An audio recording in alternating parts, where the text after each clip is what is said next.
Jutsu Kaisen season 2 Shibuya incident में आपने Sukuna versus महारागा की फाइट तो देख ही ली होगी, लेकिन कुछ फैंस को ऐसा लगता है कि एनिमेशन इतना तगड़ा नहीं था और मुझे भी ऐसा ही लगता है कि एनिमेशन थोड़ा और बेटर हो सकता था। बट बात की बात है तो आज के इस वीडियो में आपको बताने वाला हूँ कि आखिर सुकुना ने कैसे किंग ऑफ शिकिगामी या फिर मैं कहूँ कि डिवाइन जनरल महारागा को डिफीट किया। तो महारागा को हराना लगभग इम्पॉसिबल है किसी भी कैरेक्टर के लिए जुत्सु काइसन के यूनिवर्स में, क्योंकि महारागा ऐसी एबिलिटी होल्ड करता है जिसके सामने कोई भी पावर, कोई भी एबिलिटी आपको किसी काम की भी नहीं लगेगी। जी हाँ, मैं बात कर रहा हूँ महारागा की किसी भी फिनोमिना को अडेप्ट करने की टेक्निक के बारे में। तो आज की वीडियो में हम जानेंगे कि कैसे किंग ऑफ कर्सेस ने बड़े इजीली महारागा को डिफीट किया। तो अगर आप मेरे चैनल पर पहली बार आ रहे हो तो चैनल को सब्सक्राइब कर दीजिए और वीडियो को लाइक कर दीजिए ताकि ऐसी अमेजिंग वीडियो आप तक पहुंचती रहे। और हाँ, बेल आइकन को ऑल पे सेट कर देना ताकि आपको नोटिफिकेशन टाइम टू टाइम मिलती रहे। और हाँ, आप चाहें तो मेरे बेंटन वाले चैनल को भी सब्सक्राइब कर सकते हैं, लिंक आपको डिस्क्रिप्शन में मिल जाएगा। और आप चाहें तो मुझे इंस्टाग्राम पे फॉलो कर सकते हैं, उसका भी लिंक आपको डिस्क्रिप्शन में मिल जाएगा। तो चलिए जानते हैं कि आखिर कैसे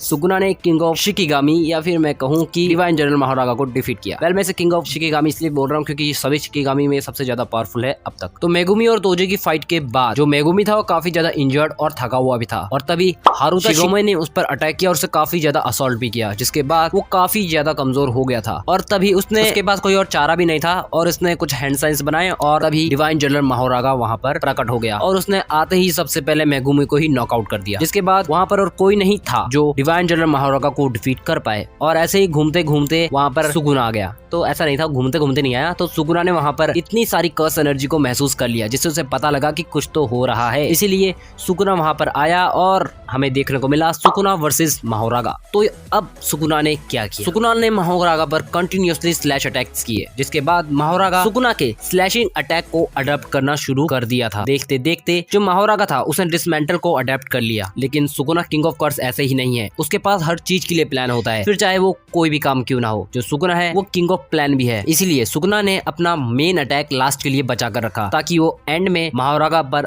एक सरप्राइजिंग अटैक कर सके। सुकुना ने अपना डोमेन एक्सपेंशन किया और अपने डोमेन को थोड़ा बहुत एडजस्ट किया ताकि जो मेगुमी था उसको डोमेन का हिट ना पड़े और वो सेफ रहे। लगातार डिसमेंटल और क्लीव के अटैक्स ने महारागा को काफी ज्यादा वीक कर दिया था और वो काफी ज्यादा इंजर्ड भी हो रहा था, बट महारागा कंटिन्यूअसली रीजनरेट भी कर रहा था और साथ ही साथ स्लैशिंग अटैक को भी अडॉप्ट कर रहा था। और इतना काफी नहीं था डिवाइन जनरल महारागा को डिफीट करने के लिए, और तब सुकुना ने अपना फाइनल मूव किया जो कि था पायरोकिनेटिक एबिलिटी, यानी कि वही एबिलिटी जिसकी हेल्प से सुकुना ने जोगो को खत्म किया था। सुकुना ने पायरोकिनेटिक एबिलिटी की मदद से महारागा पर अटैक किया। इससे पहले कि महारागा सुकुना की फायर पावर्स को अडॉप्ट करता, सुकुना ने एक फायर एरो महारागा की तरफ शूट किया, जिसके बाद महारागा खुद को रीजनरेट करना शुरू कर दिया और तभी सुकुना ने एक बेहद पावरफुल फायर ब्लास्ट महारागा पर कर दिया। और ये फायर पावर इतना ज्यादा पावरफुल था कि महारागा का रीजनरेशन तक रुक गया था और इसी टाइम पे जो महारागा था वो डिफीट हो गया। यहाँ पर हुआ क्या और कैसे महारागा डिफीट हुआ, तो ये मैं आपको बताने वाला हूँ। तो इसके 3 रीजन है। तो सबसे पहला रीजन है कि तो जब मेलवोलेंट श्राइन को ओपन किया गया तभी जो अपना महारागा है वो स्लैशिंग अटैक्स को अडेप्ट कर रहा था और वो डिसमेंटल को अडेप्ट कर चुका था और उस समय वो मेलवोलेंट श्राइन को अडेप्ट नहीं कर पाया और उसे कंटिन्यूअसली हिट पड़े, जिसकी वजह से उसकी रीजनरेशन की स्पीड बढ़ गई। और सुकुना ने यहाँ पर उसकी रीजनरेशन की एबिलिटी को एक पीक तक लेकर गया ताकि जो महारागा है वो अपने रीजनरेशन एबिलिटी को इतना यूज कर ले कि एक लिमिट पर आने के बाद उसकी रीजनरेशन रुक जाए। और उसके बाद जब सुकुना ने अपना दूसरा अटैक किया जो कि था एक सरप्राइजिंग अटैक जिसकी महारागा ने उम्मीद भी नहीं की थी, यानी कि फायर एबिलिटी वाला अटैक जिसकी पावर लेवल इतना ज्यादा था कि इंजर्ड महारागा भी उसे हैंडल नहीं कर सकता था। और ये अटैक महारागा के लिए एक सरप्राइजिंग अटैक हुआ जिसकी हेल्प से सुकुना ने महारागा को ऑन द स्पॉट डिफीट कर दिया। तो यहाँ पर आप यूँ भी समझ सकते हैं कि महारागा को हराने के लिए आपके पास एक सरप्राइजिंग अटैक होना चाहिए जो महारागा अडेप्ट ना किया हो, और वो अटैक आप जब भी एक बार करो तो वो अटैक इतना ज्यादा स्ट्रॉन्ग होना चाहिए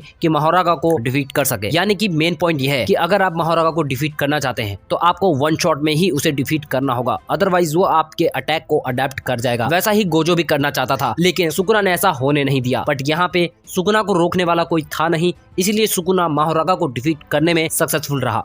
आज की वीडियो में बस इतना ही एंड आई होप कि आप लोगों को इस वीडियो में मजा आया होगा एंड आपको पता लगा होगा कि कैसे सुकुना ने महारागा को हराया और गोजो भी महारागा को कैसे हराना चाहता था। आज की वीडियो में बस इतना ही। Thank you and have a nice day.